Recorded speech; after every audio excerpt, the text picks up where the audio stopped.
Không to lắm mấy ơi. Thật không cho anh vui ấy đâu. Đang đây. Mặt không ngập tung là vô ấy.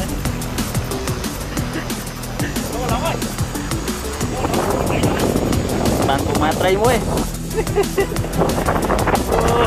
Là không lắm mấy. Bạn thấy mà thật bắp em không?